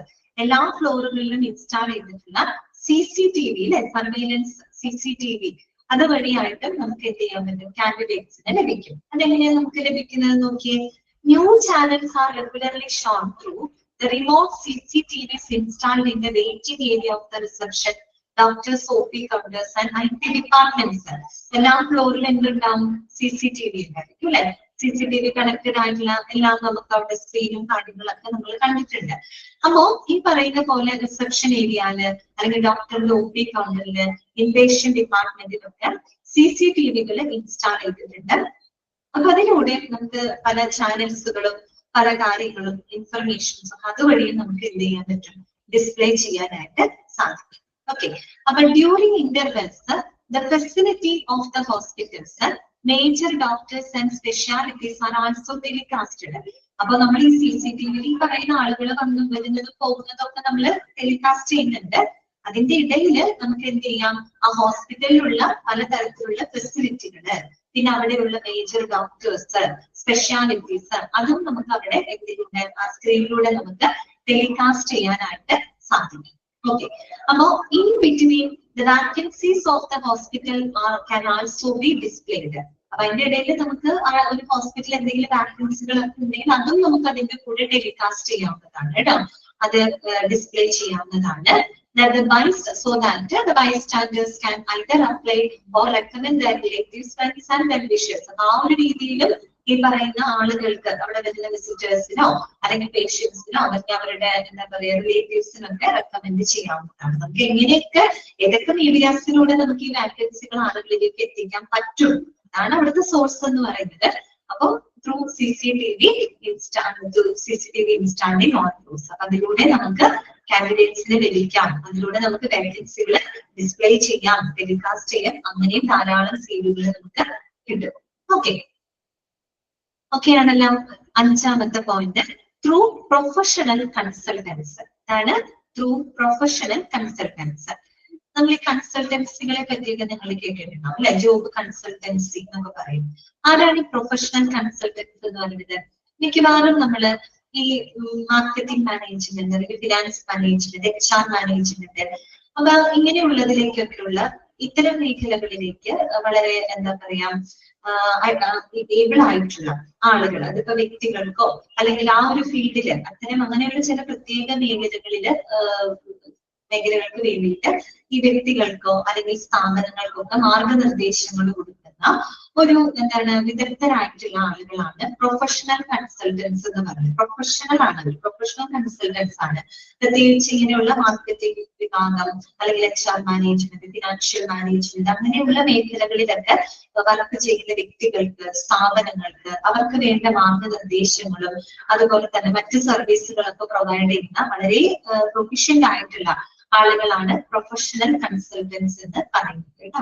അപ്പൊ അങ്ങനെയുള്ള പ്രൊഫഷണൽ കൺസൾട്ടൻസ് വഴി ശരിക്കും പറഞ്ഞു കഴിഞ്ഞാൽ അതൊരു എന്താ നമുക്ക് പറയാൻ പറ്റുക, വളരെ ഒരു സ്പെഷ്യലൈസിംഗ് ആയിട്ടുള്ള റിക്രൂട്ടിംഗ് ഏജൻസി ആണ് കേട്ടോ. സ്പെഷ്യലൈസ്ഡ് ആയിട്ടുള്ള റിക്രൂട്ടിംഗ് ഏജൻസികളാണ് ഇങ്ങനെയുള്ള കൺസൾട്ടൻസികളും അവിടെ വർക്ക് ചെയ്യുന്ന പ്രൊഫഷണൽ കൺസൾട്ടൻസും. അപ്പൊ അവരിലൂടെ നമുക്ക് ധാരാളം CV-കൾ ലഭിക്കാം എന്നാണ് പറയുന്നത് കേട്ടോ. CV മീൻസ് റെസ്യൂം ആണ് കേട്ടോ, കരിക്കുലം വൈറ്റ് എന്നാണ് പറയാ. Okay, more collection of CVs can be done through professional consultants who are through in the HR industry. Okay, പ്രത്യേകിച്ച് HR ഇൻഡസ്ട്രിയിലൊക്കെ വർക്ക് ചെയ്യുന്ന പ്രൊഫഷണൽ കൺസൾട്ടൻസ് മുഖേന ധാരാളം CV-കൾ നമുക്ക് ലഭിക്കാം.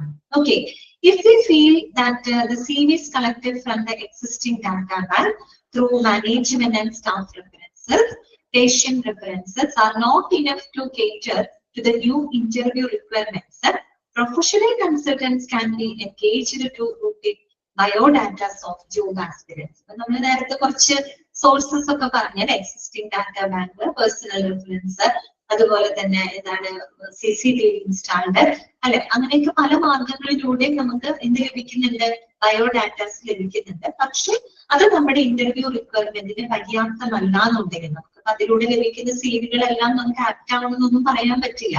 നമ്മുടെ റിക്വയർമെന്റിനനുസരിച്ച് അത് പര്യാപ്തമല്ല എന്നുണ്ടെങ്കിൽ നമുക്ക് ആരുടെ സഹായം തേടാം, ഇത്തരത്തിലുള്ള പ്രൊഫഷണൽ കൺസൾട്ടൻസിന്റെ ഹെൽപ്പ് നമുക്ക് എടുക്കാം. അപ്പൊ അങ്ങനെ പ്രൊഫഷണൽ കൺസൾട്ടൻസ് വഴിയായിട്ട് ധാരാളം ജോബ് ആസ്പിരൻസിനെ നമുക്ക് എന്ത് ചെയ്യുന്നുണ്ട്, ലഭിക്കുന്നുണ്ട്. ഓക്കെ, ഇതാണ് അവിടെ പറയുന്നത് ത്രൂ പ്രൊഫഷണൽ കൺസൾട്ടൻസ് കേട്ടോ. ഓക്കെ, അതെ ഏജൻസിയാണ് കേട്ടോ, ഏജൻസി തന്നെയാണ് ഉദ്ദേശിക്കുന്നത് കേട്ടോ. അതായത് സ്പെഷ്യലൈസ്ഡ് റിക്രൂട്ടിംഗ് ഏജൻസികളാണ്. നമ്മൾ ഈ കൺസൾട്ടൻസിയിലൊക്കെ പോയി നമുക്ക് രജിസ്റ്റർ ചെയ്യാം. അതിന് ഇത്ര ഒരു നിശ്ചിത തുകയുണ്ട്, അത് കൊടുത്താൽ മതി. നമ്മൾ ജോലി അന്വേഷിച്ച് ഓരോ സ്ഥാപനങ്ങൾ കയറി ഇറങ്ങി നടക്കുന്നത് നമുക്ക് ചിലപ്പോ നമ്മൾ അറിയില്ലല്ലോ, ഒരുപാട് പോസിബിലിറ്റി കൂടുതൽ അറിയാൻ പറ്റും ഇങ്ങനെയുള്ള കൺസൾട്ടന്റ്. അതെ അതെ അതെ, എമൗണ്ട് കൊടുക്കണം. അത് ഇത്ര 500 രൂപ ആയാലും ഓരോരുത്തരുടെ കൺസൾട്ടൻസി വ്യത്യാസമുണ്ട്. നമ്മൾ അവിടെ രജിസ്റ്റർ ചെയ്തിട്ടാൽ മതി. അപ്പൊ അവർക്ക് ഒരുപാട് കമ്പനികളും കാര്യങ്ങളൊക്കെ ആയിട്ട് കണക്ഷനും കാര്യങ്ങളുണ്ടാവും. അവര് നമ്മളെ വിളിച്ചറിയിക്കും. ഓക്കെ, അതന്നെ അതന്നെ പറയാലോ. സാലറി പിടിക്കും. നമുക്ക് ആദ്യം ചിലപ്പോൾ ജോലി കിട്ടിയ ആദ്യത്തെ സാലറിയിൽ ചിലപ്പോൾ ഇത്ര പെർസെന്റേജ് ഫസ്റ്റ് സാലറി എന്തെങ്കിലും നമ്മൾ കൺസൾട്ടൻസിക്ക് കൊടുക്കേണ്ടതായിട്ട് വരും. അപ്പൊ അങ്ങനെ അതാണ് അവിടെ ഉദ്ദേശിക്കുന്നത് കേട്ടോ. ഓക്കെ, അപ്പൊ അങ്ങനെ അവർക്ക് ഒരുപാട് നമ്മളെക്കാളും ഒരുപാട് കമ്പനികളും കാര്യങ്ങളായിട്ട് അവർക്ക് ടൈപ്പും കാര്യങ്ങളും ഉണ്ടാവും. അപ്പൊ അങ്ങനെ ഒരുപാട് സേവകൾ ലഭിക്കുമെന്നാണ് പറയുന്നത് കേട്ടോ. നമ്മുടെ മൊത്തത്തിൽ എല്ലാവരും തൊഴിലന്വേഷകരാണല്ലോ.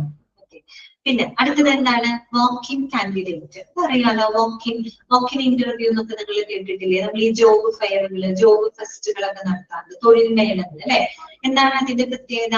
അതെന്ന് പറയുമ്പോൾ പ്ലാനഡ് ഒന്നും അല്ല അല്ലെ. ഇന്ന ദിവസം ഇന്ന സ്ഥലത്ത് വെച്ച് ഇന്ന ഡേറ്റില് വാക്കിൻ ഇന്റർവ്യൂ നടത്തുന്ന ആർക്ക് വേണമെങ്കിൽ അതിന്റെ ഭാഗമാണ്. അല്ലാതെ നമ്മൾ കാൻഡിഡേറ്റ്സിനെ പ്രത്യേകം അറിയിച്ച് വിളിച്ചു പറഞ്ഞ് ചെയ്യുന്ന ഒരു കാര്യമൊന്നുമില്ല അല്ലെ. വാക്കിൻ ഇന്റർവ്യൂ എന്ന് പറഞ്ഞാൽ എങ്ങനെയാണ്?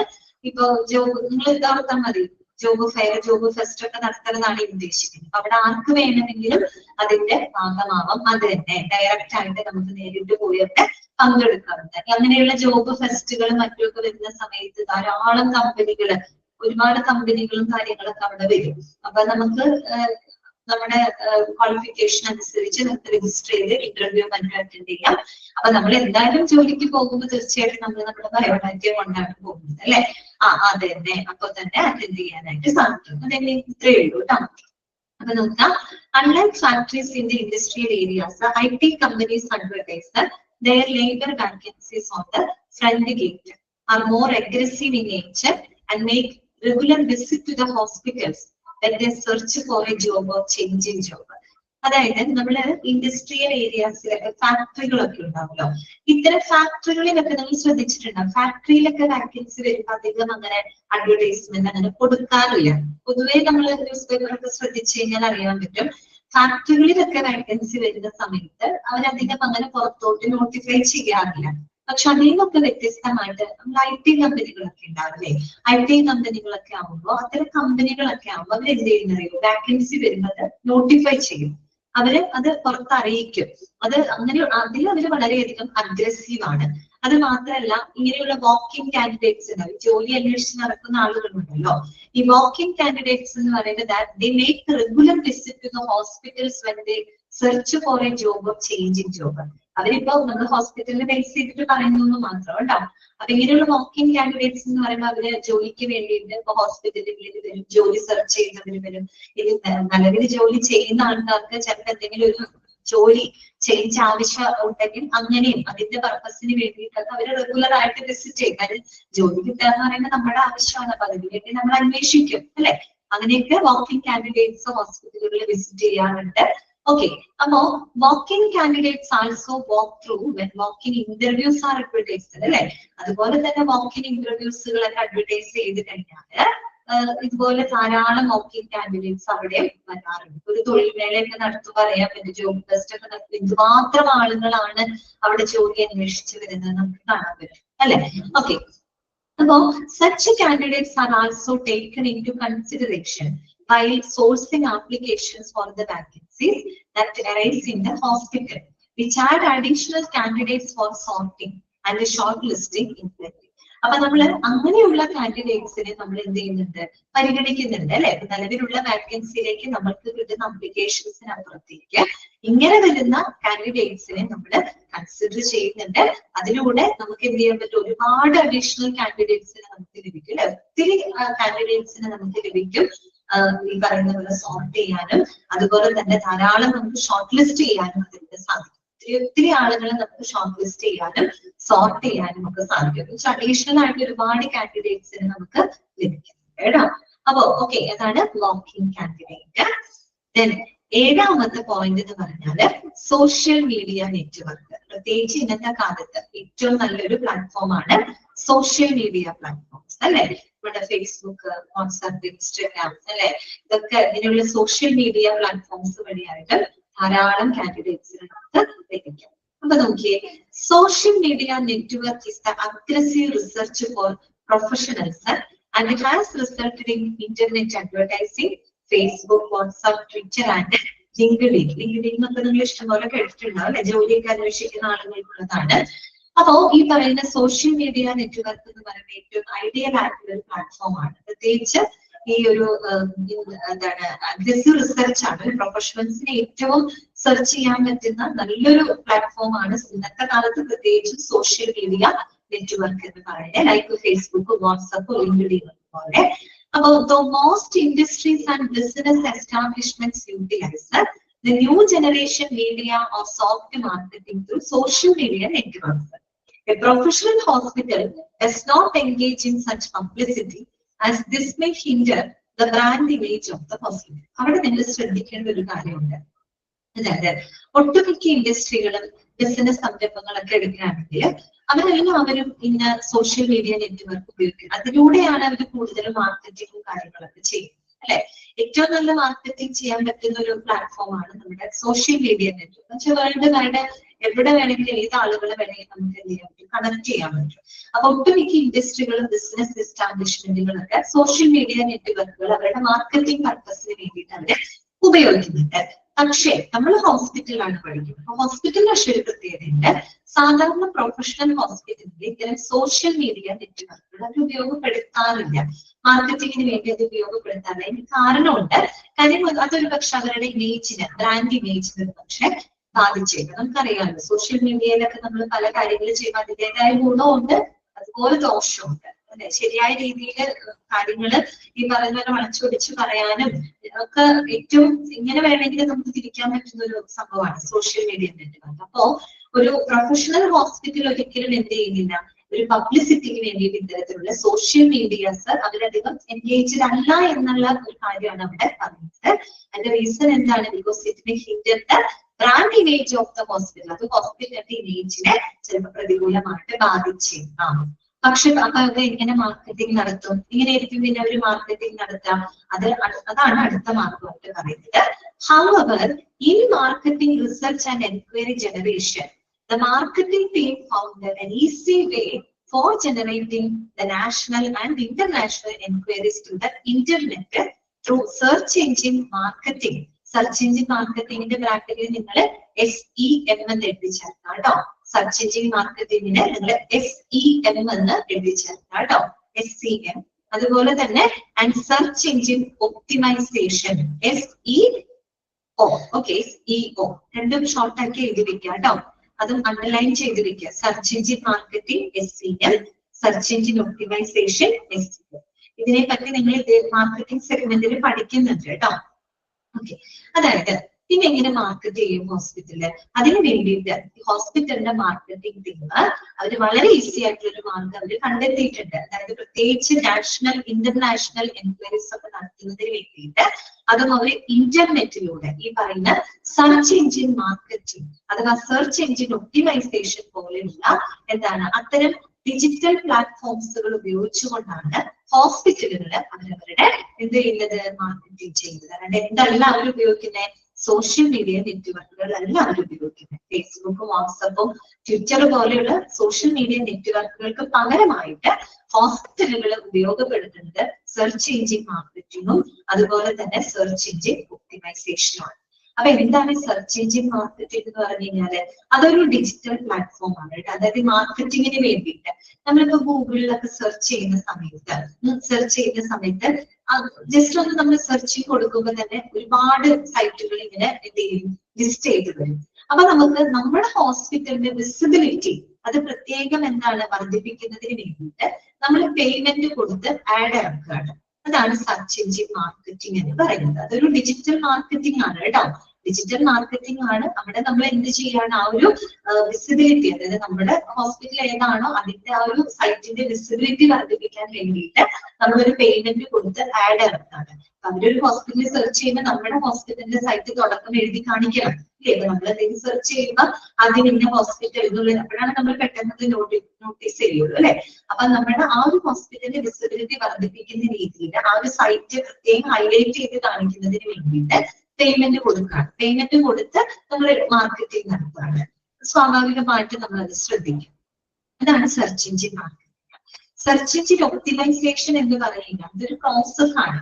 അതായത് നമ്മൾ ആ ഒരു ഗൂഗിളിൽ അല്ലെങ്കിൽ നമ്മൾ അതിൽ കൊടുക്കുന്ന കണ്ടന്റ് ഉണ്ടല്ലോ, അപ്പൊ നമ്മുടെ സ്ഥാപനത്തെ പറ്റി നമ്മൾ കൊടുക്കുന്ന കണ്ടന്റിന്റെ ആ ഒരു ക്വാളിറ്റി, അതിന്റെ ഒരു ക്വാണ്ടിറ്റി അത് ഇംപ്രൂവ് ചെയ്യുന്നതിന് വേണ്ടിയിട്ട്, അതായത് ഒപ്റ്റിമൈസ് ചെയ്യുന്നതിന് വേണ്ടിയിട്ട് നമ്മൾ നടത്തുന്ന ആ ഒരു പ്രോസസ്സിനെയാണ് സെർച്ച് എഞ്ചിൻ ഒപ്റ്റിമൈസേഷൻ എന്ന് പറയുന്നത്. ആളുകളിലേക്ക് പെട്ടെന്ന് വിസിബിലിറ്റി വർദ്ധിപ്പിക്കുന്ന രീതിയിൽ ആ കണ്ടന്റ് അട്രാക്ട് ആക്കണം. ആ കണ്ടന്റിന്റെ ആ ഒരു ക്വാളിറ്റി, അതിന്റെ ഒരു ക്വാണ്ടിറ്റി അല്ലെ, ആ ഒരു അത് ഒപ്റ്റിമൈസ് ചെയ്യുക അല്ലെ, ആ ഒരു ഇംപ്രൂവ് ചെയ്യുന്ന ഒരു പ്രോസസ്സിനെയാണ് നമ്മൾ എന്ത് പറയുന്നത്, സെർച്ച് എഞ്ചിൻ ഒപ്റ്റിമൈസേഷൻ എന്ന്. ആ രീതിയിലാണ് എന്ത് ചെയ്യുന്നത്, ഹോസ്പിറ്റലിൽ മാർക്കറ്റിംഗ് നടത്തുന്നത്. മാർക്കറ്റിംഗ് ടീം ആ രീതിയിലാണ് അത് കൂടുതലും എന്ത് ചെയ്യുന്നത്, മാർക്കറ്റിംഗ് നടത്തുന്നത് കേട്ടോ. അപ്പൊ നമ്മളായാലും സെർച്ച് ചെയ്യുന്ന തുടക്കം വരുന്നത് നമ്മൾ പെട്ടെന്ന് ഹൈലൈറ്റ് ചെയ്ത് കാണിക്കുന്ന എന്തെങ്കിലും ആണ് നമ്മൾ പോയി നോക്കുക അല്ല. അപ്പൊ അത് ഹൈലൈറ്റ് ചെയ്യുന്ന രീതിയിൽ, അതിന്റെ വിസിബിലിറ്റി വർദ്ധിപ്പിക്കുന്ന രീതിയിൽ നമ്മൾ പേയ്മെന്റ് കൊടുത്ത് ആഡ് ഇറക്കുന്നതിനെയാണ് സെർച്ച് എഞ്ചിൻ മാർക്കറ്റിംഗ് എന്ന് പറയുന്നത്. നമ്മൾ കൊടുക്കുന്ന കണ്ടന്റുകൾ അതിന്റെ ക്വാളിറ്റി, അതിന്റെ ക്വാണ്ടിറ്റി ഇംപ്രൂവ് ചെയ്യുന്നതിന് വേണ്ടി നമ്മൾ നടത്തുന്ന ആ ഒരു പ്രോസസ്സിനെയാണ് സെർച്ച് എഞ്ചിൻ ഒപ്റ്റിമൈസേഷൻ എന്ന് പറയുന്നത്. ഈ ഒരു രീതിയാണ് ഹോസ്പിറ്റലുകൾ ഫോളോ ചെയ്യുന്നത്. പകരം എന്താണ്, സോഷ്യൽ മീഡിയ അതിന് ചെയ്യുന്നത് എന്ന് വെച്ചാൽ അവരുടെ ബ്രാൻഡ് ഇമേജിനെ ബാധിക്കും എന്നുള്ളത് കൊണ്ട് നമ്മളോട് ചോദിക്കുക ഏത് രീതിയിലാണ് മാർക്കറ്റിംഗ് ഹോസ്പിറ്റൽ നടത്തുന്നത്. Through search engine marketing and search engine optimisation. Okay, clear ആയോ പറഞ്ഞത്? ഓക്കെ ആണോ? ഇത്രയും കാമില് ക്ലിയർ ആണോ? ഓക്കെ, എല്ലാവർക്കും ഓക്കെ അല്ലേ?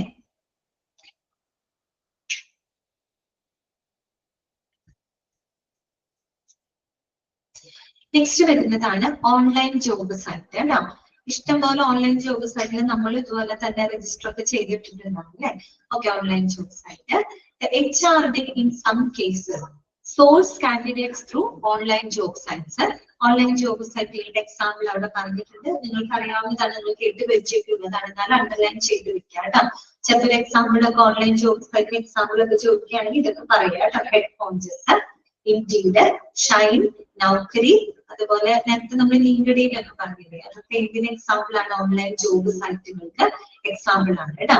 And various other online portals which involve only little time and effort. Underline ചെയ്യുക കേട്ടോ, ലിറ്റിൽ ടൈം ആൻഡ് എഫർട്ട്. അതായത് പലപ്പോഴും നമ്മുടെ HR ഡിപ്പാർട്ട്മെന്റ് കാൻഡിഡേറ്റ്സിനെ സോഴ്സ് ചെയ്യുന്നതിന്, ഈ കാൻഡിഡേറ്റ്സിന് ലഭിക്കുന്നതിന് വേണ്ടിയിട്ട് അവര് ഓൺലൈൻ ജോബ് സൈറ്റുകൾ വഴിയായിട്ട് അവർക്ക് കാൻഡിഡേറ്റ്സിന് ലഭിക്കാം. ഹെഡ്ഫോൺസും ഇൻഡീഡും Naukri.com അതുപോലെ ഷൈൻ എന്നൊക്കെ പറയുന്ന ഓൺലൈൻ ജോബ് സൈറ്റുകൾ വഴിയായിട്ട് ധാരാളം കാൻഡിഡേറ്റ്സിന് അവർക്ക് ലഭിക്കാം. ഈ ഓൺലൈൻ ആയിട്ട് ചെയ്യുന്നത് കൊണ്ട് തന്നെ എന്ത് ചെയ്യുന്നു, ഇത് reduces the time and effort. ടൈമും എഫർട്ടൊക്കെ വളരെ കുറവാണ് അല്ലെ. പണ്ടത്തെ പോലെ പോസ്റ്ററായിട്ട് അയക്കാനോ കൊണ്ടു കൊടുക്കേണ്ട ആവശ്യമൊന്നുമില്ല അല്ലെ.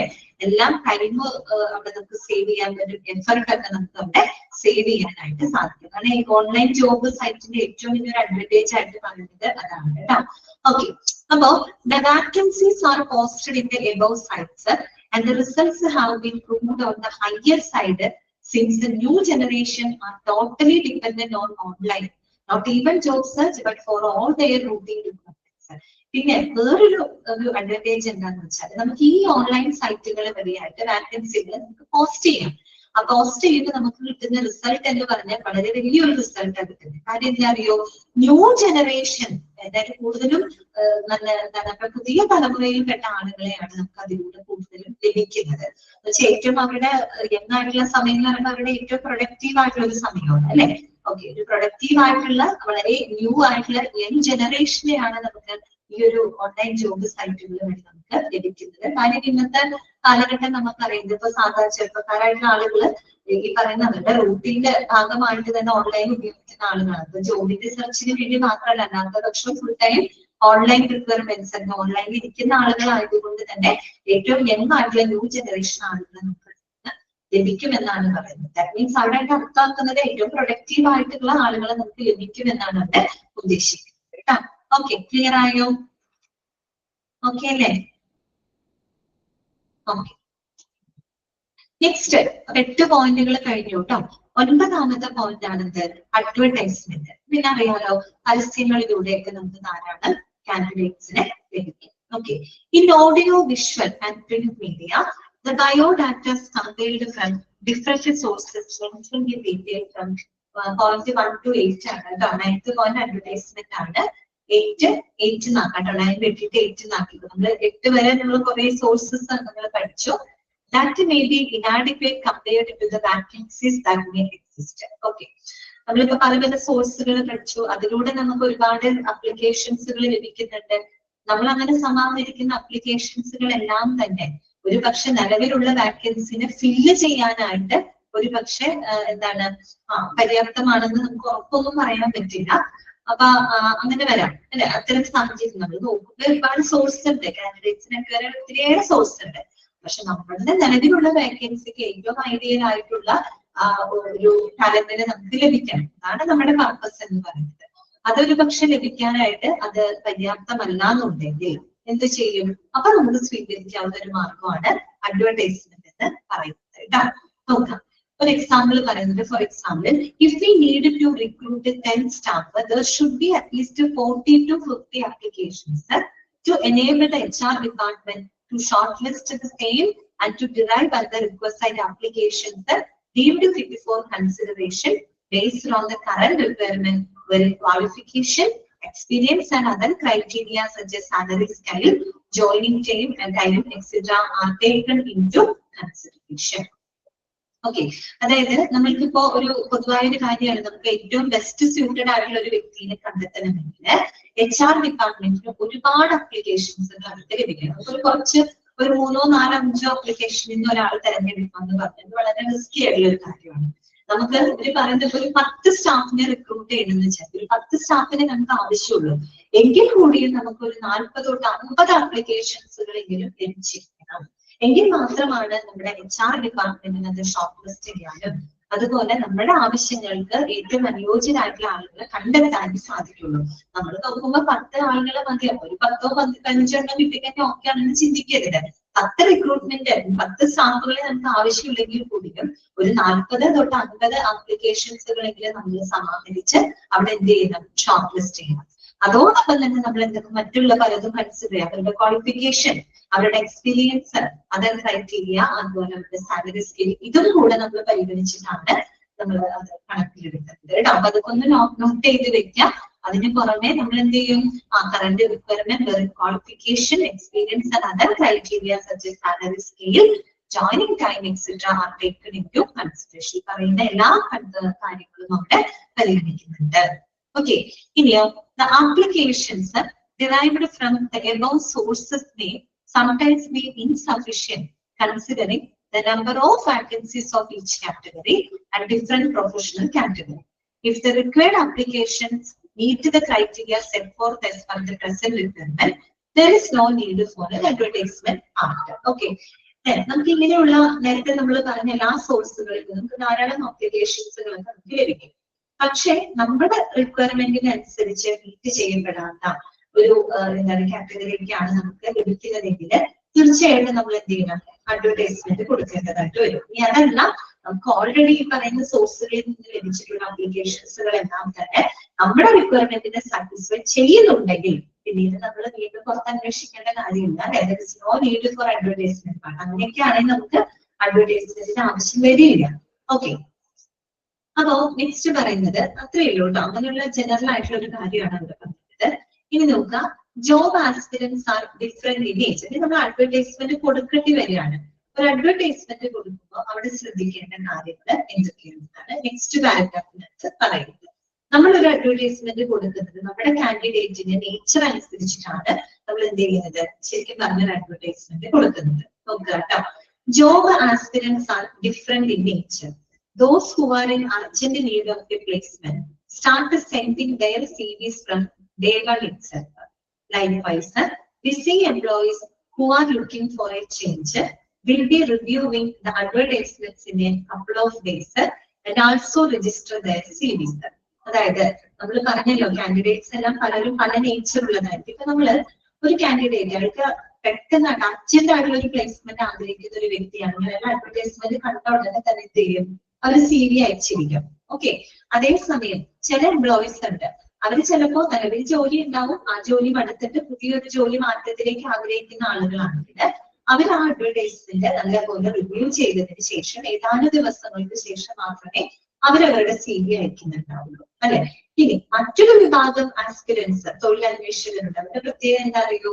who are aggressive and look for a change in career and higher prospects. അതായത് അവർക്ക് അവരുടെ കരിയറിൽ ഭയങ്കരമായിട്ടുള്ള എന്താണ് ഒരു പ്രതീക്ഷയുണ്ട്, വളരെ അഗ്രസീവ് ആയിട്ടുള്ള ആളുകളാണ്, അവര് വളരെ ഹൈ പ്രോസ്പെക്റ്റിലുള്ള ഒരു എന്താണ് ജോലിയാണ് ആഗ്രഹിക്കുന്നത്. അങ്ങനെയുള്ള ആസ്പിരൻസ് ആണെങ്കിൽ അവർ ആ അഡ്വർടൈസ്മെന്റിനെ പറ്റി അന്വേഷിക്കുക, അഡ്വർടൈസ്മെന്റിന്റെ ജെനുവിനിറ്റി അവർ അന്വേഷിക്കുകയും ഇനി അവരുടെ ക്രൈറ്റീരിയാസ് മാച്ച് ചെയ്യുന്നുണ്ടെങ്കിൽ തീർച്ചയായിട്ടും അവർ ഒരു ആഴ്ചയ്ക്കുള്ളിൽ അതിന് ആപ്ലിക്കേഷൻസ് കൊടുത്തിട്ടുണ്ടായിരിക്കും. നമ്മള് ഇതൊരു പോസിബിലിറ്റി പറയാണ്. അതായത് ഓരോ കാൻഡിഡേറ്റിന്റെ നേച്ചർ വ്യത്യാസമുണ്ട്. പെട്ടെന്ന് ജോലിയുള്ള ആവശ്യക്കാരനാണെങ്കിൽ തീർച്ചയായിട്ടും അവർ അതിന് വെയിറ്റ് ഒന്നും ചെയ്യില്ല. കിട്ടിയ ജോലി അഡ്വർടൈസ്മെന്റ് കണ്ട് ഉടനെ എന്തെങ്കിലും CV അയച്ചു കൊടുക്കും.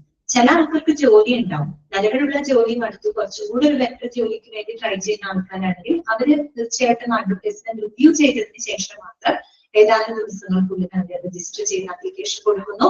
മൂന്നാം വിഭാഗക്കാരെന്ന് പറയുന്നത് ഏറ്റവും ഓൾറെഡി ഹൈ പ്രൊഫഷണലിൽ ഇരിക്കുന്ന ആളുകളാണ്. ഓക്കെ, അപ്പൊ അങ്ങനെയുള്ള ആളുകളെ സംബന്ധിച്ച് അവർ അഡ്വർടൈസ്മെന്റിനെ പറ്റിയിട്ട് നല്ലപോലെ അന്വേഷിച്ചതിന് ശേഷം മാത്രം, അതും അവരുടെ പ്രതീക്ഷകൾ മീറ്റ് ചെയ്യുന്നതെന്ന് കൃത്യമായിട്ട് ഉറപ്പുവരുത്തിയതിന് ശേഷം മാത്രമേ അവര് എന്ത് ചെയ്യുള്ളൂ, ആപ്ലിക്കേഷൻസ് അയക്കും. Okay, so in a nutshell, if we intend to get all the criteria of candidates, we have to provide at least a 10 to 15 days time frame for the closing of the advertisement response. ആ 10 to 15 days എന്നുള്ളത് underline ചെയ്യും.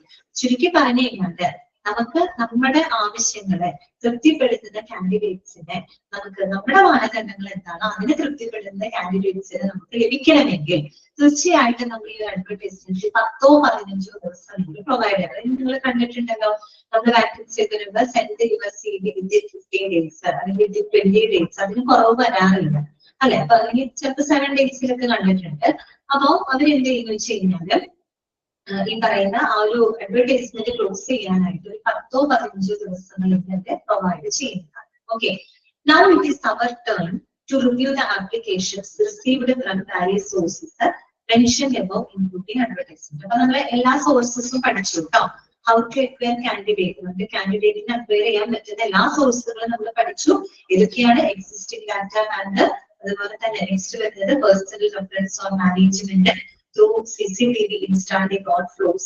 Okay, then അടുത്തത് എന്തായിരുന്നു? ഈ പറയുന്ന പോലെ through professional consultants, mocking candidate, social media network, online jobs ആയിട്ട് advertisement. ഈ വക സോഴ്സുകളിലൂടെയൊക്കെ നമുക്ക് കാൻഡിഡേറ്റ്സിനെ അക്വയർ ചെയ്യാനായിട്ട് സാധിക്കും. ഇനി അങ്ങനെ നമുക്ക് എന്ത് ലഭിച്ചു? CV-കൾ ലഭിച്ചു. CV-കൾ ലഭിച്ചാൽ നെക്സ്റ്റ് സ്റ്റെപ്പ് എന്തായിരിക്കും? Next step? ഷോർട്ട് ലിസ്റ്റിംഗ് ആയിരിക്കും അല്ലെ. എന്തായിരിക്കും? ഷോർട്ട് ലിസ്റ്റിംഗ് ആയിരിക്കും. അതാണ് അവിടെ പറയുന്നത് കേട്ടോ. ലാസ്റ്റ് ഇതിനെ നോക്കിയേ. Existing data bank, circular notice board, job site professional consultants, referral of management and staff, social media walking candidates ആ കമ്പൈൻ. ഈ പറയുന്ന സോഴ്സുകളിലൂടെയൊക്കെ ധാരാളം വിവരങ്ങൾ നമ്മൾ എന്ത് ചെയ്യുന്നുണ്ട്? കമ്പൈൻ ചെയ്യുന്നുണ്ട്, സമാഹരിക്കുന്നുണ്ട്. Compilation of applications received from various sources for each designation will be the duty of HR officer or executive. അതായത് വിവിധ സോഴ്സുകളിൽ നിന്ന് നമുക്ക് ലഭിച്ചിട്ടുള്ള CV-കള് വിശദമായിട്ട് പരിശോധിച്ച് അത് അവലോകനം അല്ലെങ്കിൽ അത് അനലൈസ് ചെയ്യേണ്ട ഉത്തരവാദിത്വം ആർക്കാണ്? HR ഓഫീസർ അഥവാ HR എക്സിക്യൂട്ടീവിനാണ്. അതൊന്നും അണ്ടർലൈൻ ചെയ്ത് വെച്ചത് ഒരു ഇമ്പോർട്ടന്റ് പോയിന്റ് ആണ് കേട്ടോ. The compilation of applications received from the various sources for each designation, that will be the duty of whom? ആരുടെയാണ്? HR ഓഫീസർ, HR എക്സിക്യൂട്ടീവിന്റെ റെസ്പോൺസിബിലിറ്റി ആണ്. നമുക്ക് ലഭിക്കുന്ന അപ്ലിക്കേഷൻസുകൾ എല്ലാം തന്നെ സമാഹരിച്ച് ഓരോ ഡെസിഗ്നേഷൻ നമ്മൾ പറഞ്ഞില്ലേ, ഓരോ ജോബ് റോളിനനുസരിച്ച് അത് കാറ്റഗറൈസ് ചെയ്ത് വെക്കും അല്ലെ. അത് ചെയ്യാനുള്ള ഉത്തരവാദിത്തം HR ഓഫീസർ അഥവാ എക്സിക്യൂട്ടീവിനാണ്. Once the deadline of the advertisement is closed, HR officer starts shortlisting the applications according to the requirements mentioned in the advertisement. അങ്ങനെ അഡ്വർടൈസ്മെന്റിന്റെ ആ ഒരു കാലാവധി കഴിഞ്ഞാൽ നമ്മൾ പറഞ്ഞ 10-15 ദിവസം വരെ ഡേറ്റ് കൊടുക്കണം. അത് കഴിഞ്ഞു കഴിഞ്ഞാൽ ആ ഒരു ടൈം ലൈൻ ക്ലോസ് ചെയ്ത് കഴിഞ്ഞാൽ HR ഓഫീസർക്ക് എന്ത് ചെയ്യാം? അവർക്ക് ലഭിച്ചിട്ടുള്ള അപ്ലിക്കേഷൻസുകൾ ഷോർട്ട് ലിസ്റ്റ് ചെയ്യണം. പ്രത്യേകിച്ച് അവരുടെ റിക്വയർമെന്റ്സിനെ സാറ്റിസ്ഫൈ ചെയ്യുന്ന തരത്തിൽ അവർക്ക് ലഭിച്ചിട്ടുള്ള അപ്ലിക്കേഷൻസ് അവരെ എന്ത് ചെയ്യുന്നു? ഷോർട്ട് ലിസ്റ്റ് ചെയ്യുന്നു. ഓക്കെ, ക്ലിയർ ആയാലും പറഞ്ഞത്. അപ്ലിക്കേഷൻസുകളെല്ലാം കിട്ടുന്ന മാർഗങ്ങളെല്ലാം നമ്മൾ പഠിച്ചു വെച്ചു കേട്ടോ. അതുപോലെ തന്നെ ഇനി നമുക്ക് നെക്സ്റ്റ് അപ്ലിക്കേഷൻ കിട്ടിക്കഴിഞ്ഞാൽ അടുത്ത പരിപാടി എന്തായിരിക്കും? ഷോർട്ട് ലിസ്റ്റിംഗ് ആയിരിക്കും അല്ലെ? എന്തായിരിക്കും? ഷോർട്ട് ലിസ്റ്റിംഗ് ആയിരിക്കും. അപ്പൊ നമുക്ക് നെക്സ്റ്റ് ക്ലാസ്സിൽ പറയാം കേട്ടോ. ഞാൻ അൺമ്യൂട്ട് ചെയ്യാണ്. ഇന്നത്തെ ക്ലാസ്സിൽ നിങ്ങൾക്ക് ഇതിന്റെ ഡൗട്ട് ചോദിക്കാം.